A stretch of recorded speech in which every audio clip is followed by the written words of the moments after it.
Alrighty.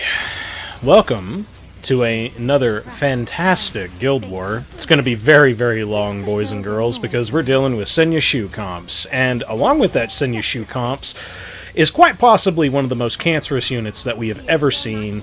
I don't know what the ever-loving fuck that SG was smoking whenever they developed her, but hey, we got Lua, who can both reduce your cooldowns, and she can pretty much put one unit out, and yeah, you need effect resist. You don't have effect resist, you're kind of fucked. Or Edward. So, this kind of worked out a fair more bit in my favor in the start, because, well, we didn't get, like, completely screwed at the start, because I'm pretty sure Alencia got hit by Beguile. I can't recall. Let's see. Okay, so she does have it, but of course, because Senya hit with the S3, she's got blind, so I can't rely on blind, I can't do any strips yet. So, fuck it, let's just go right on into Choux, and we'll do a little bit of injury damage. So as soon as we get a little bit of injury going, like, hey, she's already got, like, a little bit of injury, she's already kind of lost a lot of her damage. Like, right there, that just barely did a little under 5k, I think it usually does 6 to, like, 8 or some shit. So this is gonna be... it's another long one, but the reason I like this comp so much going into this is just because it feels consistent, it feels safe, and it's... I don't feel anxiety whenever I go into these kind of comps. Whereas I know a lot of other people do, and unfortunately a lot of that's probably because they don't have Roana. I hope a lot more people do, but I can understand why people probably didn't pull for her whenever she first was announced. And honestly, her buff wasn't even really that big, because I'll tell you right now, she can still receive an EE. And if she gets an EE, oh god. It's really depending on just how much crack SG decides to smoke that day. So... one thing I could immediately think of that might be an absolute world-ending event is if they were to give Roana an EE that does some form of cleansing based off of counterattacks. Holy fuck, that would be so much fun to use, but at the same time, it would trivialize, like, so much shit. Because I use Roana a lot. And also, by the way, this Lua is rocking a metric fucking shitload of effectiveness. Probably like over 100, maybe 150. But like I was saying before, if Roana had some form of cleansing or something like that, I think she would easily be like the best Soul Weaver in the game. Just because her healing from like Vigilant Eye is so ridiculous, especially into this meta that we're fighting like right now. If you look at my health, I've like been in no danger. I have Death Break, and my Pyllis is actually like crippled right now. She can't do anything, but I'm not scared because one, I've already dealt with the Choux, but like, oh hey look, this looks kind of bad right here, right? Okay, go into that one hit. Oh god, it still looks kind of bad. Then here comes the heals. So like one heal there, but this one was straight up, hey, the Death Break was there. Alencia survives. I'll tell you right now, if I was using Arunca, I think I probably would have died. Just from bad luck. And that's one of the other big reasons why I really like Alencia in these fights over Arunca. And yeah, Arunca does more damage, but like, it's not enough damage to justify using her. She needs some kind of a small buff to like justify her over Alencia, just because Alencia's natural tankiness is just so much better. Oh... now, this is another fun one. I did this before on the last one. And basically what I was expecting would happen the last time kind of happens here. So if that Ran was a little bit stronger, he might have actually killed my Senji. And that would have been very bad. But I have a little bit of tankiness, so I haven't been one-tapped by like a Ran opener yet. But hey, I got my immortality off. I'm fine. And now Zahhak's ready to just straight up kill Adin. Because, hey, that's how I have my Zahhak build. He is built to always deal with any and all evasion unit. You can build your Zahhak any other way you wish. You could have him be at 100% crit, and then you can deal with Senya Choux teams. But, personally, I kind of like having my teams like divided up a little bit and try not to use Zahhak for literally everything. Because if you do that, I think you're kind of like shooting yourself in the foot. Because then it's like, oh, well, what are you going to do for the other team when you're using Zahhak on the first team?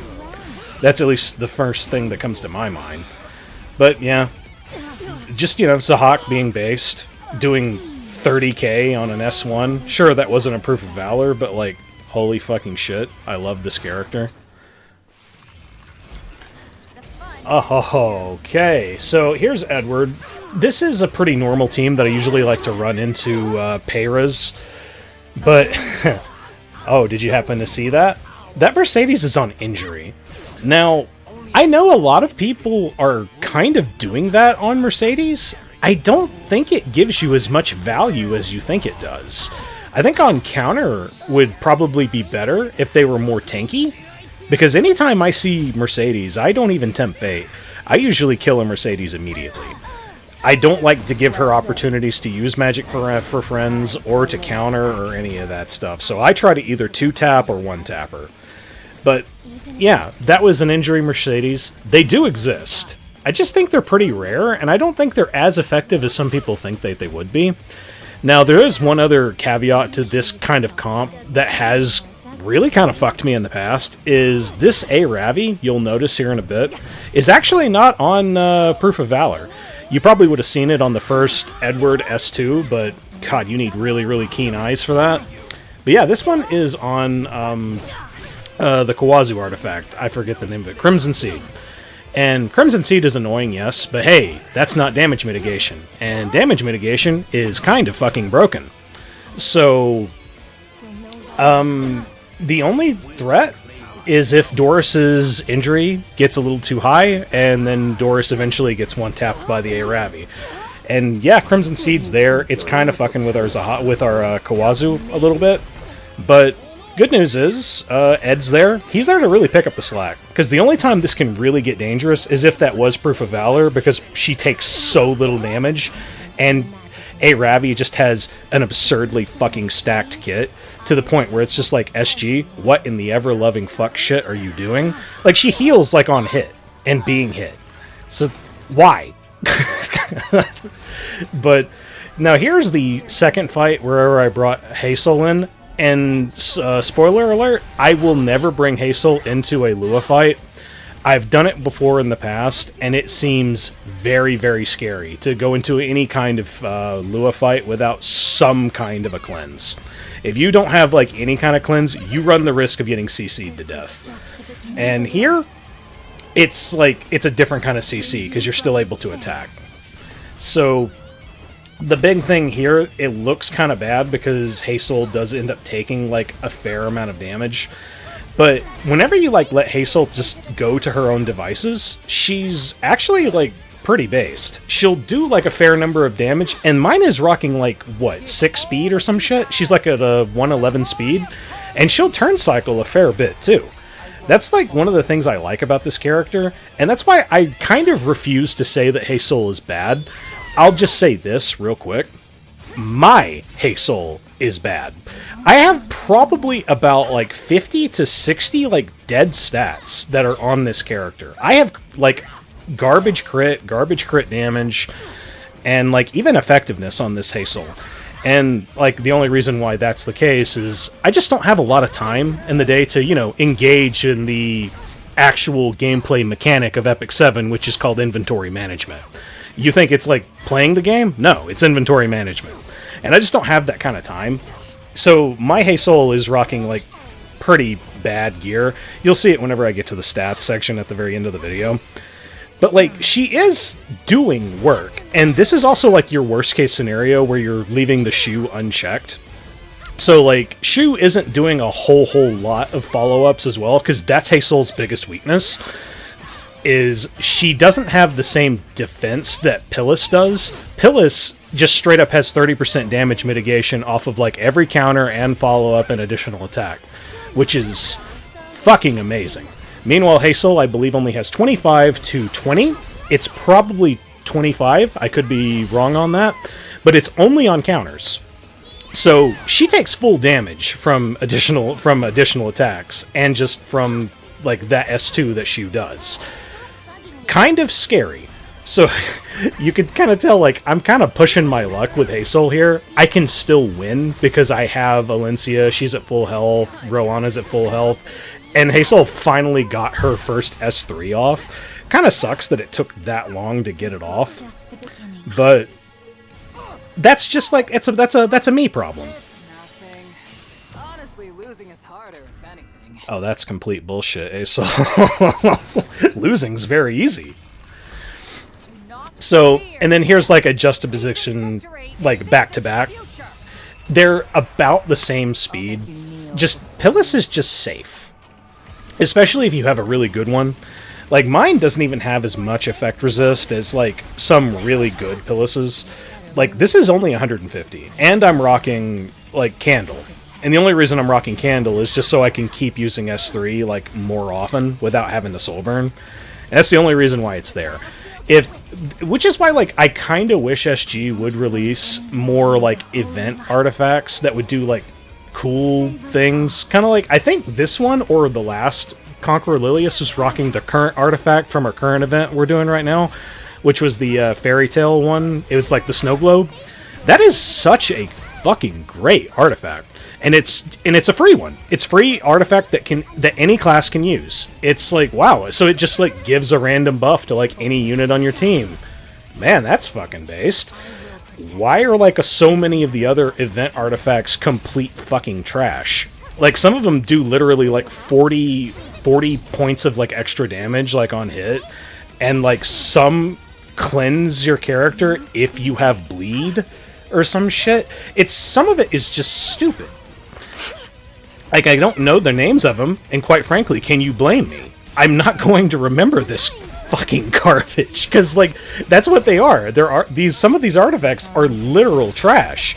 But, you know how it is with SG. Do not throw anything away. Ever. Do not ever, ever, ever, ever, ever throw anything away in this game. And the main reason for that is just because they could just decide at any moment to go back and just upgrade something. And then, oh, looky there. This one thing that we released 2 fucking years ago is now, like, hyper meta. Like, you never know, guys. Like, the Guilty Gear characters may just be really, really broken, like, 3 months from now. You don't know. Like, they could make that decision to do whatever the fuck they want. Like, recently with the Euphine changes. Hey, do you have a bunch of really good, like, openers that silence and shit? Congratulations, you have, like, the best opening cleave unit in the game. Like, who would have seen that coming? Like, it's just something that SG does. And it's very frustrating that they do that. But, hey, there's no real point in arguing about it. So, if you've been able to follow what I've been... Because I've been rambling for a bit. But, yeah, there's not much to comment about on the fight that's at front here. I feel very safe. I don't feel, like, threatened by this comp at all using this team. And I really, really hope... I don't know, I hope that we get a banner for Roana sometime soon. Hell, I wouldn't even be mad about a ML Roana. I have a conversation with a lot of my friends where, oh yeah, we're going to get designer strays and... like, producer Roana to go along with top model Lulica and stuff like that. And it's like, yo, man, that shit ain't ever gonna happen. But hey, we're finally getting Death Dealer Ray, and I don't even give a fuck if Death Dealer Ray is gonna be bad. I am going to use that sumbitch. He has such a great trailer.